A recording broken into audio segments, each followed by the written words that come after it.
100% repeat होगी। और इसलिए रिपीट होगी क्योंकि हमने काम करके दिखाया है।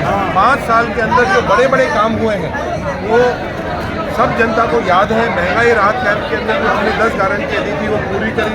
उसके बाद आज कहीं अस्पताल बन रहे हैं, कहीं हाईवे बन रहे हैं, कहीं तहसील बन रही है, कहीं जिले बन रहे हैं। तो ये काम करके हमने दिखाया है। और दूसरी तरफ वो देखते हैं कि दूसरी जो पार्टी है जिसके 10 साल केंद्र में सरकार चल रही है और जिससे पिछली भी सरकार थी जो महंगाई लेके आई है, जो उनने बड़े बड़े वादे करे थे, 15 लाख के वादे करे थे, महंगाई कम करेंगे, $1 करेंगे, पेट्रोल डीजल के दाम कम करेंगे, भारत को विश्व गुरु बनाएंगे, वो एक भी पूरा नहीं हुआ। झूठ का पुलंदा लेकर वो चल रहे हैं। बाबू साहब, पूरे राजस्थान में तिजारा की सीट सबसे ज़्यादा नज़र रखी जा रही है। वहाँ पे हिंदू मुसलमान भी है, भारत पाकिस्तान भी है, मंदिर मस्जिद भी है। क्या लगता है आपको कि वहाँ का चुनाव कैसे रहेगा? देखिए, बहुत मुझे पीड़ा होती है, दुख होता है कि जब राजनीतिक स्तर इतना नीचे गिर चुका है सिर्फ वोटों के लिए। देखिए, हमारा भाईचारा बना रहे, 36 बिरादरी रहती है हमारे देश के अंदर, सब धर्म के लोग रहते हैं, बिरादरी के लोग रहते हैं, जाति के लोग रहते हैं, अलग अलग क्षेत्रों में रहते हैं। जब राजनीतिक वोट लेने के लिए कोई बुलडोजर चला रहा है, कोई मस्जिद तोड़ रहा है, कोई गुरुद्वारा तोड़ रहा है, ये साफ दर्शाता है कि इनके पास कुछ नहीं है। ये सिर्फ धर्म को इस्तेमाल करके, जाति को इस्तेमाल करके चुनाव लड़ना चाहते हैं। उससे किसी का पेट नहीं भरता है, किसी के 2 रोटी नहीं मिलती है घर पर। तो ये जनता ने ये सब देखकर इनका असली चेहरा देख लिया है और जनता इनको सीधा रवाना करने वाली है। सिंह जी कह रहे हैं अब जब कांग्रेस अलवर फूल बाग तक सिमट के रह गई, जिन्होंने इस्तीफा दिया है कांग्रेस करण सिंह जी ने। देखिए, मैं तो निवेदन ये करूँगा, करण सिंह जी हमारे बहुत ही वरिष्ठ नेता हैं, हमारे बहुत ही नज़दीक हैं मेरे, उसके बारे में मैं कोई टिप्पणी नहीं करना चाहूँगा। देखिए, जो भी टिकट दिए जाते हैं वो सर्वे के हिसाब से दिए जाते हैं। जहाँ तक उनको राज साहब को उनका बहुत ही नज़दीकी और उनका बिल्कुल एक तरफ उनके घर जैसा एक व्यक्ति बस्ती राम जी को जहाँ तक टिकट देने की बात है तो वो कभी भी नहीं हो सकता था, क्योंकि पिछली बार जब उनको टिकट दिया था उनकी ज़मानत जब्त हो गई थी, तो सर्वे के अंदर उनका नाम ही नहीं। तो ये बात डॉक्टर साहब को भी समझनी है। बाकी डॉक्टर साहब हमारे परिवार के सदस्य हैं, हम सब कांग्रेस पार्टी के अंदर डॉक्टर साहब और हम सब मिलकर लड़ाई लड़ेंगे। आपने बस्ती राम जी का नाम लिया, वो सार्वजनिक रूप से रहते कि भंवर साहब मेरी राजनीतिक हत्या करना चाहते हैं। देखिए, मैं किसी की हत्या करने के लिए तो कोई सभी भी होते, मेरा परिवार के सभी सदस्य हैं। बस्ती राम जी भी हमारे पार्टी के बहुत ही वरिष्ठ सदस्य हैं, लेकिन अब एक बार उनको मौका मिल चुका है तो बार बार किसी और को भी मौका दीजिए। तो उनका जब जमानत ही जब्त हो गई तो कांग्रेस पार्टी कैसे देगी वो उनको टिकट, या अन्य पार्टी भी क्यों देगी उनको मौका मिल चुका है, सेटिस्फाई रहिए। डॉक्टर साहब को भी दूसरे लोगों को आगे अपन को प्रमोट करने की जरूरत है। बाबू साहब, फूलबाग में एक अलग सरकार चलती है, आपने अलवर के अंदर दिखाया अभी अजय अग्रवाल को टिकट दे करके बिना लिस्ट के। आज आपने 8वीं गारंटी दी है, संजय यादव किस तरह से खड़े उतरेंगे?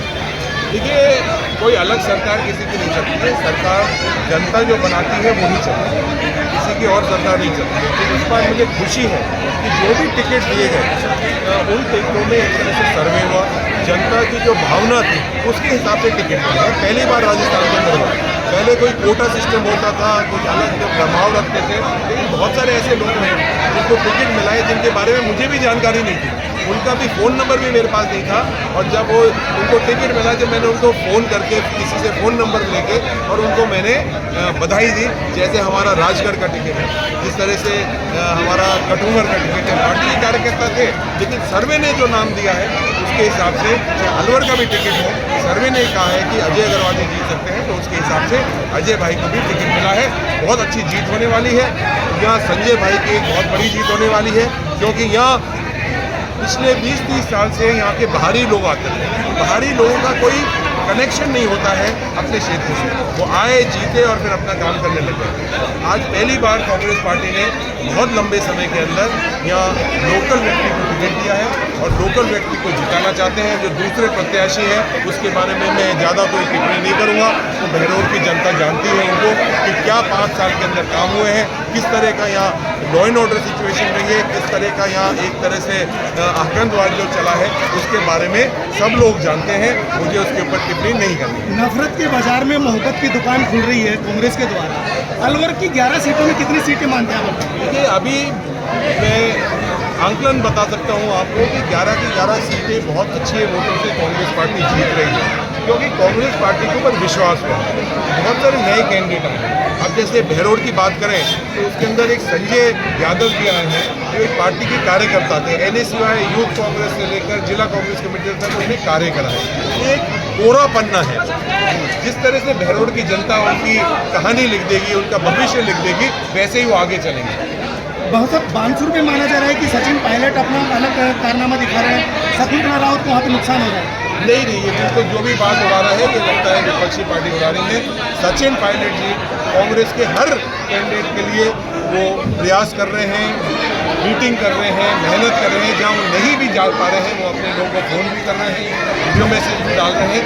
सचिन पायलट जी पूरे प्रदेश के अंदर रात और दिन मेहनत करके कांग्रेस को जिता रहे हैं। आज वर्ल्ड कप में बाहर फाइनल मैच खेल रहा है, राजस्थान में कितनी सीटें आ रही हैं?